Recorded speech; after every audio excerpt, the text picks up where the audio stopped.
हाय, good afternoon. CNBC आवाज Motilal Oswal studios में आप सबका स्वागत है। बारी आज के नो योर कंपनी की, और आज जिस तरह के मार्केट्स हैं, जिस तरह के मूव्स आ रहे हैं और जिस तरह के स्टॉक स्पेसिफिक एक्शन है, उसको मैप करना जरूरी, समझना जरूरी क्यों वो मूव्स आ रहे हैं, चाहे वो मार्केट्स के हों, इंडिविजुअल स्टॉक्स के। आगे की ट्रेजेक्टरी पे बात करने के लिए इक्विनॉक्स के पंकज रांदरा साहब होंगे आज, जो इस शो में हमारी मदद कर रहे होंगे। Pankaj ji, hi, good afternoon, welcome on the show. बस थोड़ी देर में आपके पास आता हूं, आप तब तक निफ्टी तैयार रखो। पहले तो निफ्टी की बातचीत करेंगे। पहले दोपहर की टॉप हेडलाइंस लेकर आइए डॉक्टर साहब स्क्रीन पे।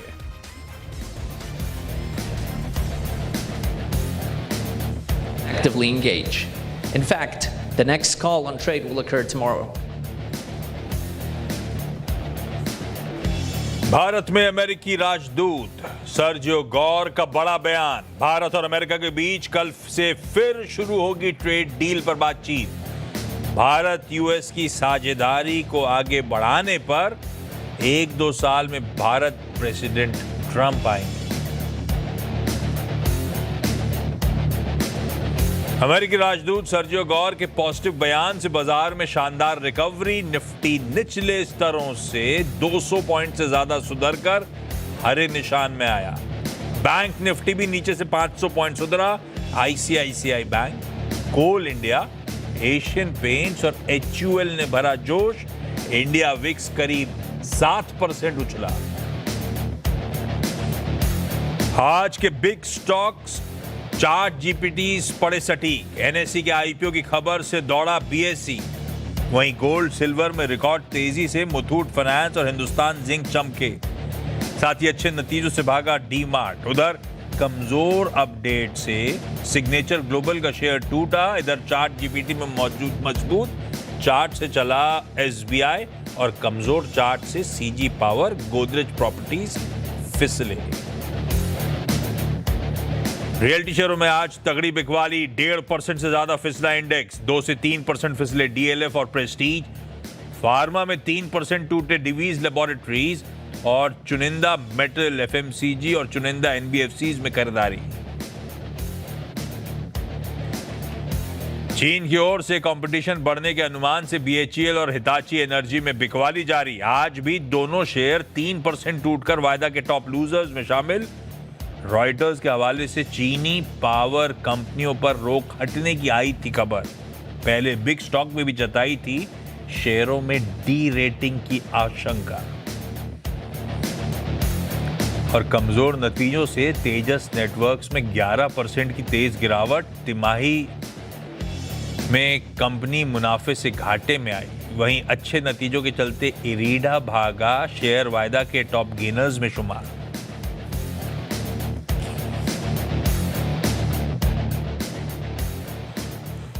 लौटा हारे में, ऐसा तो हेडलाइन में लिखा हुआ है, पर पेन बहुत था।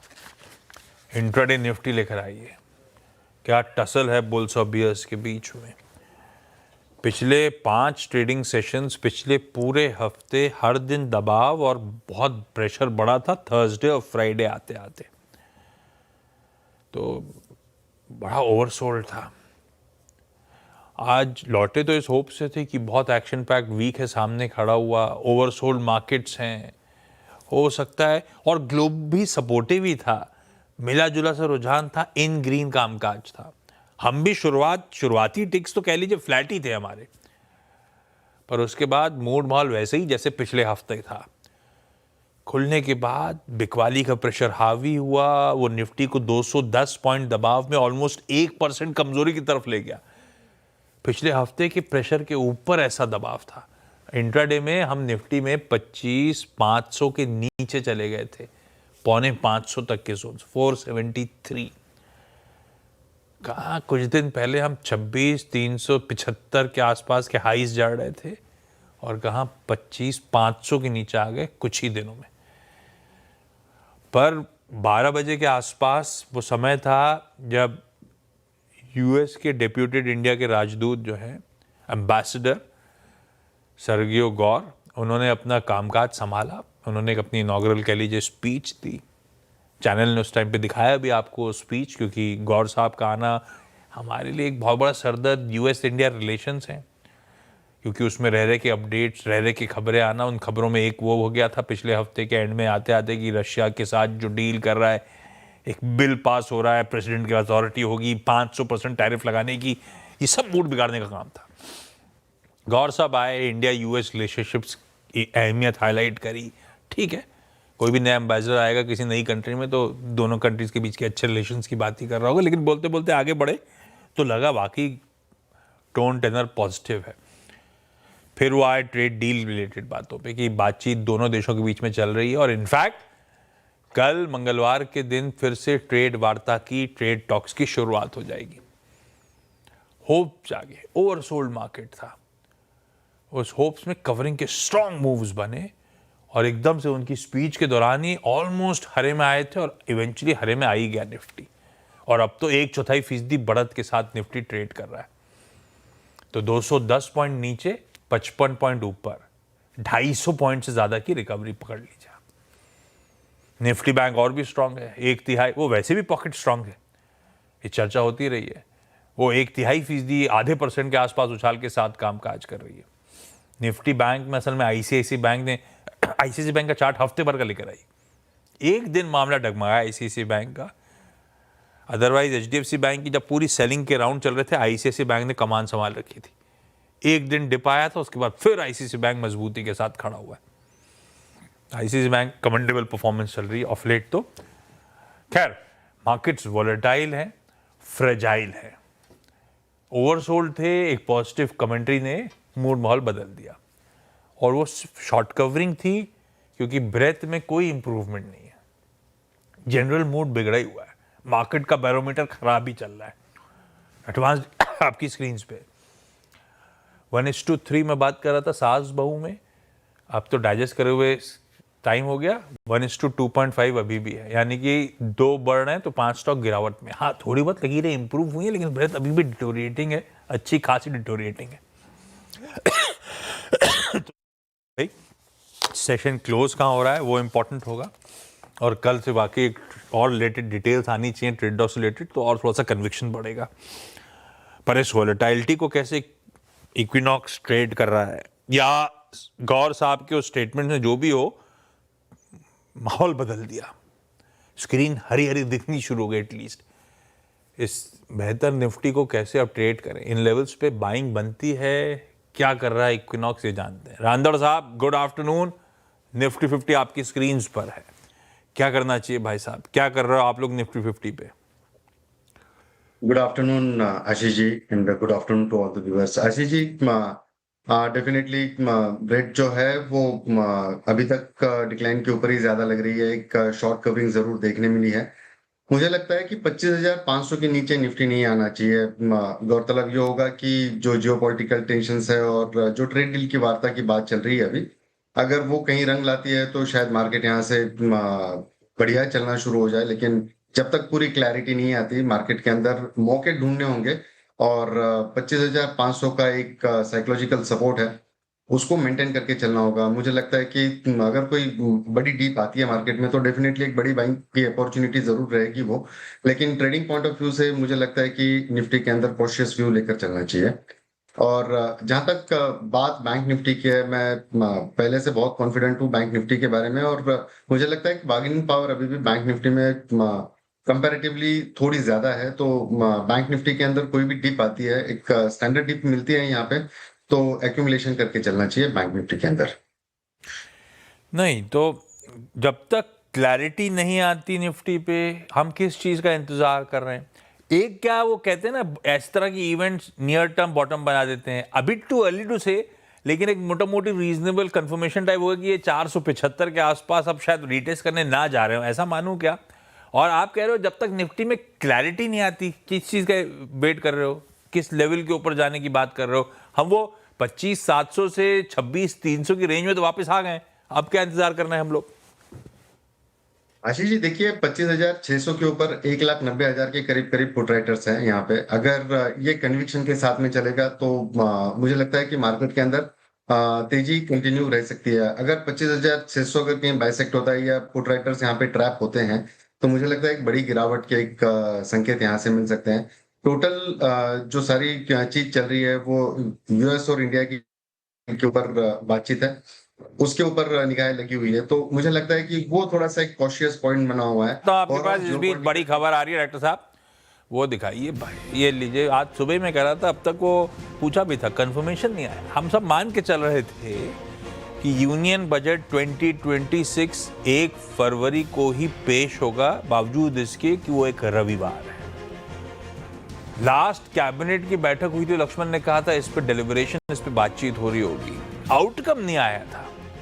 लीजिए फाइनली बयान आ गया, आउटकम आ गया। 1 फरवरी यानी कि रविवार को सुबह 11 बजे मैडम सीतारमण और उनकी टीम अपना यूनियन बजट 2026 पेश करने जा रही है। मेरे ख्याल से अब से कुछ देर बाद एक्सचेंजेस के अपडेट भी आ जाएंगे। इन ऑल प्रोबेबिलिटी उस दिन स्टॉक मार्केट खुला होगा। और वैसे स्टॉक मार्केट पहले भी बयान आ चुके हैं कि अगर बजट रविवार को हुआ तो स्टॉक मार्केट खुला रहेगा, लेकिन ऑफिशियल स्टेटमेंट उसका भी आ जाएगा, उसमें कोई वो नहीं है। मान के चलिए 1 फरवरी को बजट की तैयारी कर लीजिए भाई। जिस दिन डिक्लेयर्ड है उसी दिन बजट होगा, चाहे वो संडे हो या मंडे या सैटरडे। ओम प्रकाश बिरला सर के वो स्टेटमेंट्स आते हुए। अब सैटरडे को भी खोलेंगे कि सीधे संडे को ही स्टॉक मार्केट खुलेगा, मेरे जहन में तो एक और ये सवाल भी है। ये देखते हैं, आउटकम अवेटेड। लेकिन चलिए, बजट की तैयारी 1 फरवरी के अराउंड ही सीएनबीसी आवाज काफी टाइम से कर रहा है और एक कंफर्मेशन आता हुआ। खैर, रांदर साहब तैयारी कर लो आप, संडे को बजट आ रहा है। लॉजिकली सैटरडे को भी खुलना चाहिए ना फिर बाजार, या फ्राइडे को प्री पोजिशनिंग करके जाऊं, संडे का इंतजार करूं? नहीं सर, सैटरडे खुलना चाहिए, क्यों तो बड़ा रिस्क है उस दिन।